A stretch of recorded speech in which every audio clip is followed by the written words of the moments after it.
Every diet is a psychological operation. And just like governments use manipulation and propaganda to control their people, the diet industry uses the same PSYOP tactics to control you. Today, you're going to get the playbook that links the 5 steps of government control and exposes how the diet industry is manipulating you to be a lifelong customer. And in the 4th step, you'll get your question answered whether this is actually a conspiracy or not.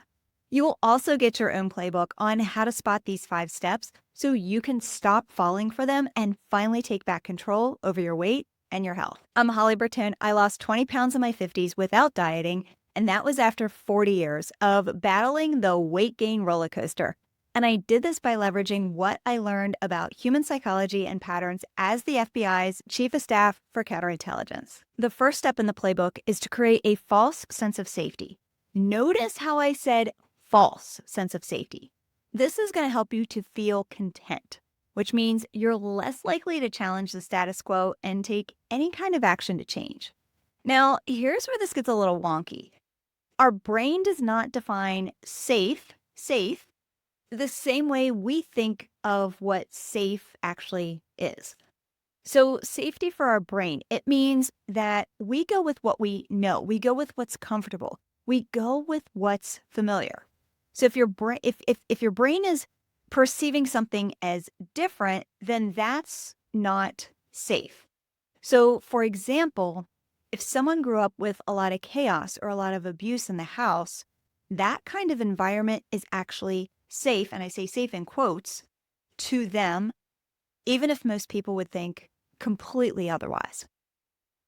So those of us who are Gen Xers and millennials, we grew up with all of the crazy diet culture handed to us. So the only thing we've ever known for decades is calorie in versus calorie out, or eat your rabbit food, or do your cardio. Red meat's gonna rot in your colon. And now, despite all of the research that's been out for years completely debunking this, I can't tell you how many women, they still cling to this mentality. They refuse to think anything otherwise. And it's because it's safe. It's all that they know. And I'll give you a perfect example of this. Remember that game that we used to play when we were kids? And it was kind of like the Wheel of Fortune. And you did it on this piece of paper, and you had all the lines that represented the letters, and then the other person had to like guess letters, and there was like a phrase kind of mapped out with all the lines. It spelled out a phrase, and you're supposed to guess the letter. So if you guess the letter right, you put the letter in one of the blanks. But if you miss a letter, here's what you did. And now I'm not going to actually say it, but you drew this thing on the piece of paper, and it started with the letters HAN. That's all I'm going to say, and that's what we called it back then. Okay, I haven't thought about this game in, I don't even know, 40 years maybe. Well, just the other week, I'm mentoring a group of 4th and 5th grade girls. And during the mentoring, the leader played this game with them, and it was called Snowman. Now, it was the exact same game, but you draw a snowman instead of what we used to draw back in the day. So my first thought, that initial knee-jerk gut reaction, my first thought was, that's kind of weird. And then it was like this, and 3 and 2, and I was like,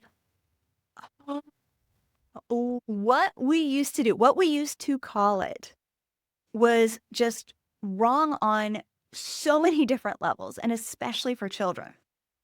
But because I grew up with this game being called something different, okay, wrong different, but different, my first knee-jerk reaction was to think that the new thing was weird because the old thing was quote unquote safe and familiar. Until, of course, my logical brain kicked in and I quickly understood, okay, this is why we call it something different these days, as it should be. Well, when we think about this from the perspective of diet culture, this false sense of safety, this mentality of, well, that's how it's always been done, so that must be the way that I have to do it. This is as outdated as that game's old name. Even thinking about this false sense of safety from the perspective of it's okay because even though I'm eating cookies, the cookies are gluten-free and organic. But those cookies, they're full of sugar, they're full of seed oils and artificial flavors. And now, okay, you're now paying twice as much for half the amount. We just assume that if it's labeled gluten-free and organic and all these healthy words that they throw on the label, that it's healthy. But not just that, our brain is going to justify it to us because it's whatever that label says. It's gluten-free, it's healthy, it's organic, it's more protein, whatever. It's okay to eat more. Our brain justifies that to us. So your brain is going to continue to get you to reach for the quote unquote healthy cookies anytime you're stressed. It is so easy to just get lured into this trap of what is comfortable and familiar. So how do you take back control from this false sense of safety? Here's what you need to do is just start questioning the false sense of safety. Start questioning why the diet advice that hasn't worked for years, why isn't it working? And then use your discernment to start exploring other options. Number 2 is distraction, which is the deliberate orchestration of crisis and events that's designed to divert your attention away from the more critical issues. Now, at this point, you're no longer worried about safety because you have a false sense of safety. So distraction becomes really easy to implement. And then what goes hand in hand with distraction is chaos, which is number 3. And these two, they are so intertwined. We're going to cover distraction and chaos together. And here's how this works. Novelty creates focus, and focus creates attention.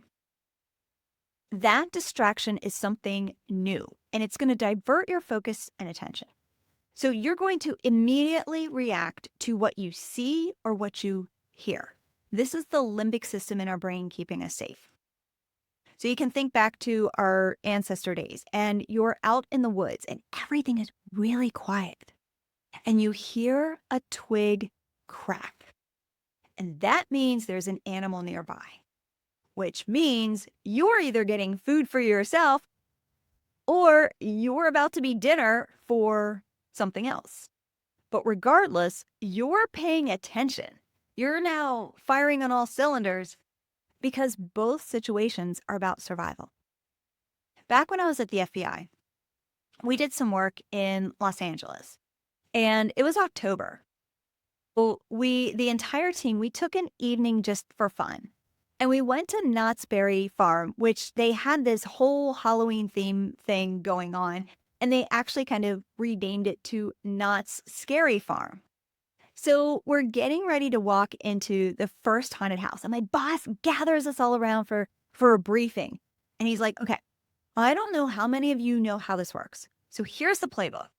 He said, there's going to be something over here to the right. It's just going to pop up like some animatronic thing, or it's going to light up, or it's going to make a noise. And the thing just is going to like pop up, and there's going to be light and motion and whatever. And you're going to see it. And just as you start to let your guard down and you realize it's not an actual threat, some creepy clown or some monster or something is going to jump out at you on the left side. So when you see this initial distraction, you've got the threat actually coming from a different side. So this is why you need to have this 360-degree awareness. And that, my friend, that is a life lesson that has stayed with me for life. So how does this manifest in most women's lives? What does this have to do with diet culture and losing weight? Well, I want you to answer this question honestly. Are you at your best when you take care of yourself? Are you at your best when you're eating healthy and exercising and getting great sleep and you're not under a lot of stress? Is that typically when you're at your best? But what does reality actually look like on a typical day? You probably wake up with a to-do list and it's running through your head and you've got all the things that you have to do, and then you go to the motions, you get ready for work, and then one of your kids has this urgent thing that you need to do or sign or whatever that they totally forgot about. So now your focus is on helping them, and then you get to work and you're driving and you get to work and you're ready to jump into your project, but then there's this urgent email from your boss They need your immediate attention, so you start to address that, and then your coworker wants in and she wants to chat, chat, chat, chat. So you end up staying at work late because of everything on your plate, and you finally get home, and it's like, oh my goodness, it's so late. I don't know what I'm going to make for dinner, so let's just order DoorDash. So and then you get the DoorDash, and then you drive your kids to soccer practice, and your husband needs you for something. You're helping him. By the time it's like 9 o'clock at night, you're finally sitting down for the first time. And then what happens is the second you sit down, it's like, hey, mom, or hey, hon, can you, dot, dot, dot. And then you go to help them, and then you see there's plates that are still in the kitchen that you're like, oh, I need to wash them first. And you finally sit down to watch TV. So you've got this bag of cookies or chips on your lap, and you're like mindlessly scrolling social media, or you're on your phone, you're checking your work email one last time while only half of paying attention to the TV. Did I get, I don't even know, a quarter of that right? Half of it right? Here's what's important to remember. Those distractions, they have turned your life into chaos. This is why they're intertwined. Remember when we talked about perceived safety?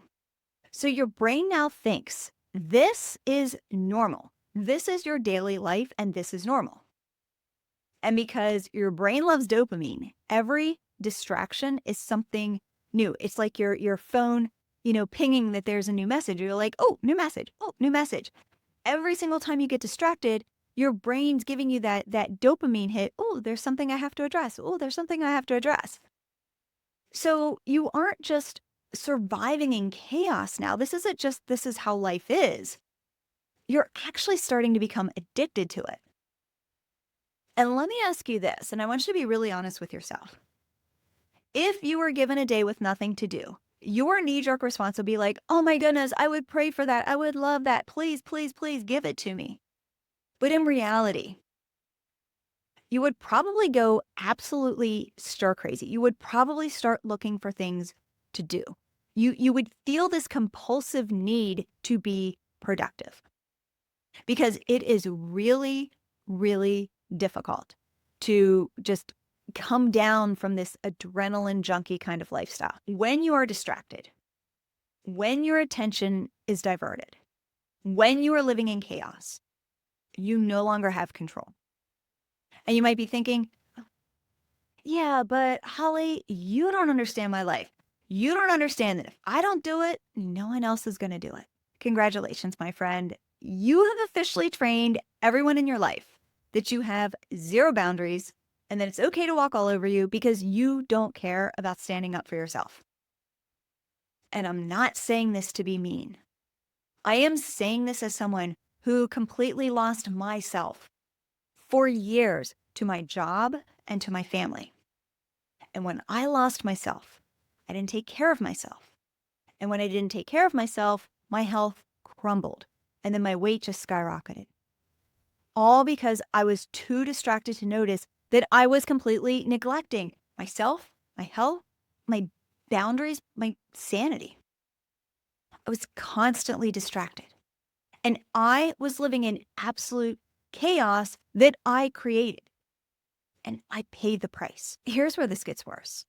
The more you're running from crisis to crisis, the more you're living in this constant state of hair on fire, scarcity, and urgency, the more you're operating from your limbic system, which is automatic and emotional, and less from your prefrontal cortex, which is the part of your brain that drives powerful decision making.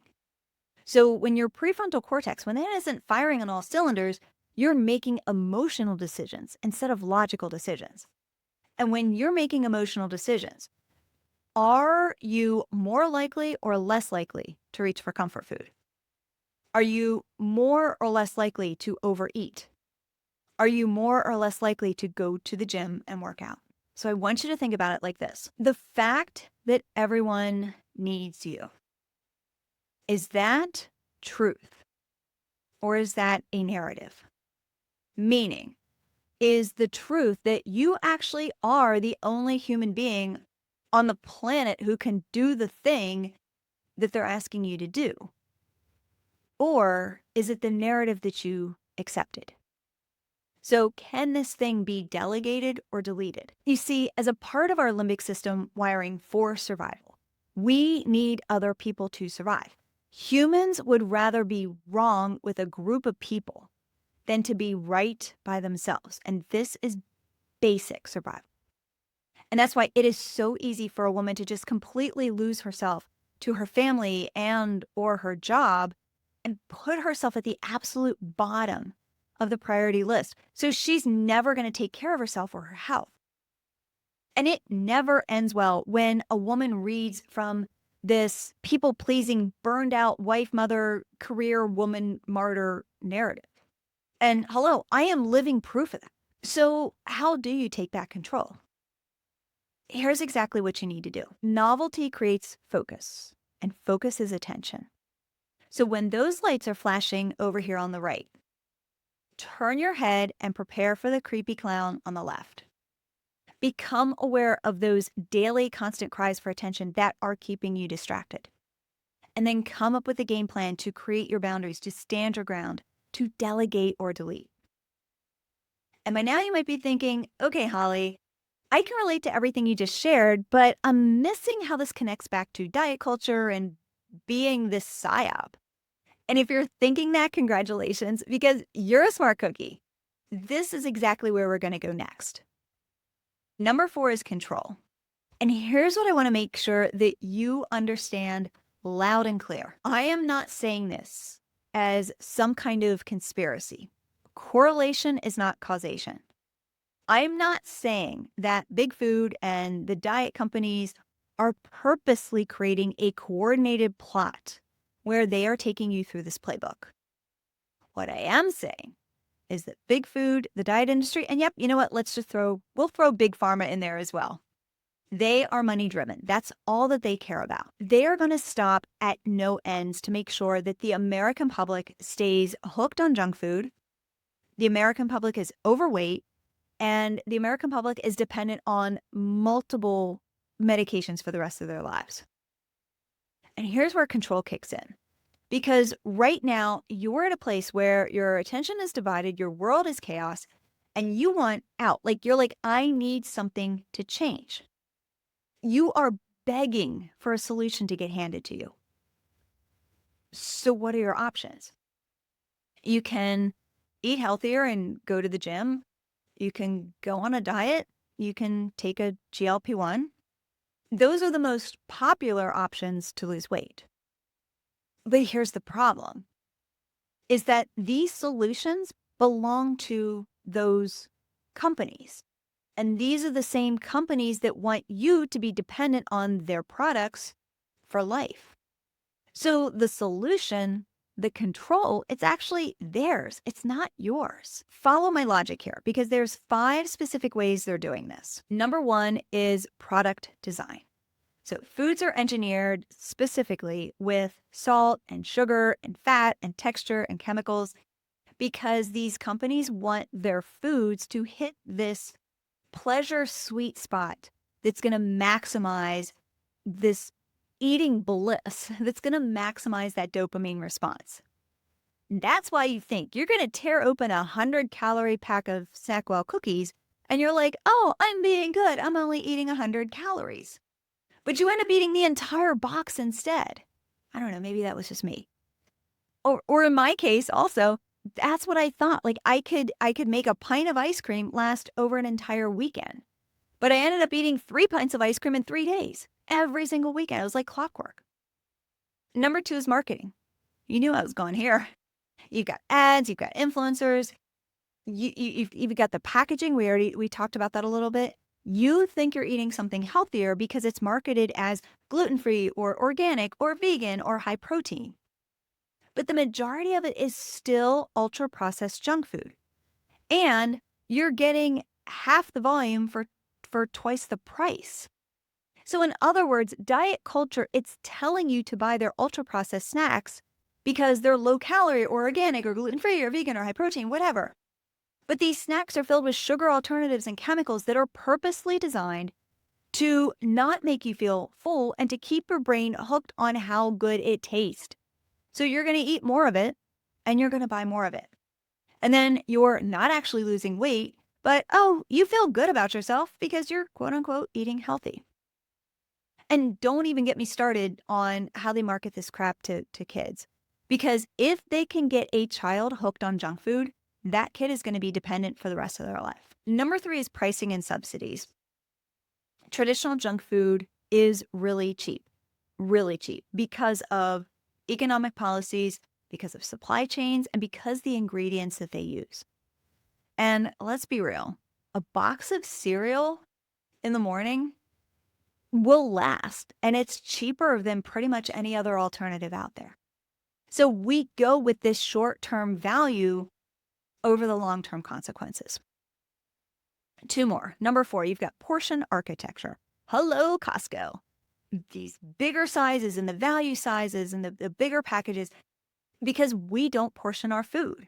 We just eat the whole thing. Now, I don't know if you've ever done this. I sure have. I would go to Costco and I would buy the thing in bulk because it was cheaper. And I would come home and then I would portion it out into baggies, which in my head, it made sense. But I had zero control around food. And then I would just eat the baggie of food. I'm like, well, I want more, so I'll just go get another baggie and then get another baggie and then get another baggie. Like, I could have saved a lot of time. Number 5 is scarcity. When you go to the grocery store and you see all these aisles of seasonal candy, and you go from Halloween candy to Christmas candy to Valentine's Day candy and Easter candy, like, you know it's for a limited time. You know that the store doesn't have extra. Like, whenever the store runs out of those Easter egg Reese's cups, you're not going to get another one for an entire year. So what do? We buy lots of them because they're scarce, and then we're going to eat lots of them. And that's just the food part. The diet industry, it's this Band-Aid solution because it only ever treats the symptom. It never, ever gets to the root cause.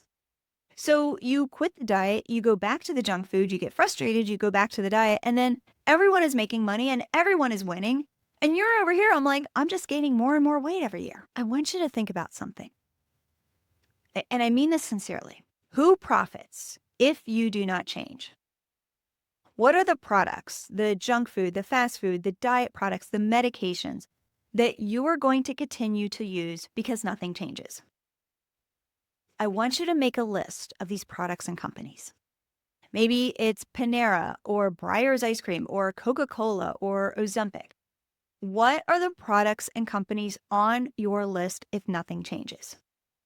And who has control in this situation? Now ask yourself, who profits when I change and change for good? Maybe it's your local farmer. Maybe it's your personal trainer. Maybe it's your spouse or your kids. Maybe it's your bank account when you finally get that promotion. And then ask yourself, who has control in this situation? Well, we're getting a little ahead of ourselves because there's one more step in the playbook, which is the final reason why you're not getting the results you want. When you have a false sense of safety, when you live in a world of distraction and chaos, when you feel out of control, what happens next is the most dangerous place to be. And that is number 5. That is when you're numb. And when you become numb to all of this, it's not just a state of mind, it's what you actually desire or lack thereof.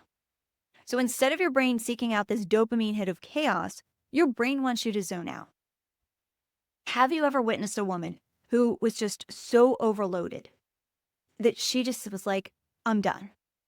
And it wasn't in anger, it wasn't in frustration, it's just this place of resignation. It's from a place of just completely giving up. Like, I can't do this anymore. I'm done. So how do we numb? We numb by scrolling endlessly on social media. It's watching one more episode of that series you're watching on Netflix, so you're now getting one less hour of sleep. It's shopping on Amazon. It's not having the bandwidth to make dinner, so it's 6:30 at night and you're ordering DoorDash or pizza. It's watching your favorite news channel so that you can have your opinions validated and be force-fed the news without any kind of independent thought. And don't get in your feelings about that because I'm talking about both sides here. It is alcohol. It's that glass of wine before dinner, the glass of wine with dinner, it's the comfort food. This is how we numb. In the FBI, when we followed the money, we were typically led to the motive, which led us to the bad guy. Now, in this case, when you're numb, the big food, the diet industry, even big pharma, they are going to profit, and they're going to profit heavily. Exactly what I've been talking about. The social media companies, they keep you on their platform numb because the more you're on their platform, the more they get ad dollars and the more money they make. It's the news you watch on TV because the more news you watch, the better the ratings and the more advertising dollars they get. These companies, they want to keep you passive. They want to keep you completely disengaged from anything that is outside what they're feeding you. And when you are passive and when you are disengaged, everyone profits except for you. The body changes the brain more than the brain changes the body. So your nervous system, it doesn't care about what you think. Your nervous system only cares about what you feel. And when you're just completely checked out, this is when things feel hopeless. This is when it is just easier to quit altogether. It is easier to numb than it is to focus on your weight or your health or to eat healthier, to get off the couch, to go for a walk, to step away from all the distractions, to actually do something for you. When you are numb, you will not take any action at all. It is too big of a leap. And because our brain does what it does best, cognitive dissonance kicks in. And your brain is going to start to justify why you can't make any changes, why you can't do anything. Why bother? It's not going to work anyway. I am too busy. Maybe I'll just start when work calms down. You know, you never will. Maybe I'm just at the age where this is how it's supposed to be. And we believe the lies that our brain tells us. This is why when you see women and they say how much they're saying I need to lose weight, at the same time they're eating that piece of cake at the office birthday party. This is why we believe the lies that our brain tells us, and this is why we justify what we do. Now, is this some grand conspiracy or manipulation or obedience tactics on the behalf of big food in the diet industry? I don't know. I'm going to turn that over to you. I am going to turn that over to your best critical thinking skills to formulate your own opinion. And in the meantime, you're probably wondering, okay, Holly, how do I actually take back control when I'm numb? And I'm going to be completely honest with you.